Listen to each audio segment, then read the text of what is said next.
अस्सलाम वालेकुम दोस्तों, आप मेरा यूट्यूब चैनल देख रहे हैं और मुझे कहते हैं वारिस महमूद। दोस्तों, तुर्की में दरियाफ्त हुआ जहन्नम का दरवाज़ा, जहां से बचकर कोई भी वापस नहीं आता। साइंसदानों ने ये राज दरियाफ्त कर लिया। तुर्की में 7 साल कबल दरियाफ्त होने वाले इस जहन्नम के दरवाजे से कोई भी जिंदा वापस बचकर क्यों नहीं आता। साइंसदानों ने इसका राज मालूम कर लिया है। तुर्की के एक कदीम शहर हायरापोलिस में वाक़या गेट टू हेल के बारे में कदीम दौर से ये डरा देने वाली बात मशहूर चली आ रही है कि जो भी इसके अंदर जाता है वो जिंदा वापस नहीं आता। साइंसदानों ने आखिरकार इसकी हकीकत को मालूम कर लिया है। 2013 में ये जहन्नम का दरवाज़ा तुर्की में दोबारा दरियाफ्त हुआ था। इसके मतलब कहा जाता था कि ये दूसरी दुनिया को जाने वाला रास्ता है।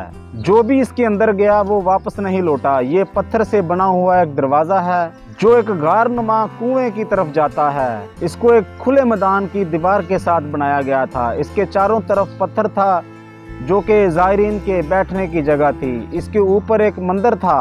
कहा जाता है कि ये दरवाज़ा ज़ेरे ज़मीन हुकूमत करने वाले मौत के यूनानी देवता की मोहलिक साजों से भरा हुआ था।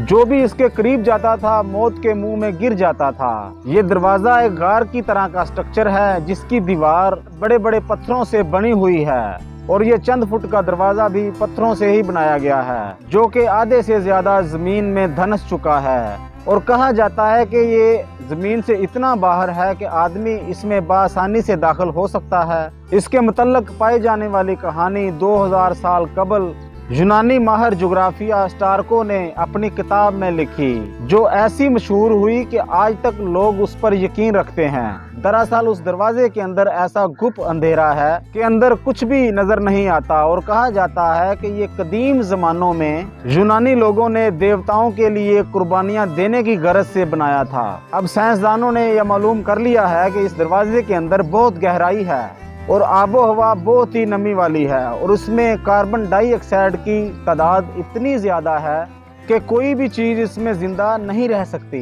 रात होते ही इस दरवाजे के अंदर कार्बन डाइऑक्साइड की सतह बहुत हद तक बढ़ जाती है। जर्मन यूनिवर्सिटी के माहिरीन के मुताबिक इस दरवाजे के अंदर कई परिंदों को रस्सी के साथ बांधकर फेंका गया और सब के सब मुर्दा हालत में बाहर निकाले गए। उनकी पोस्टमार्टम रिपोर्ट से यह मालूम हुआ कि इनकी डेथ कार्बन डाइऑक्साइड की ज़्यादती की वजह से हुई है।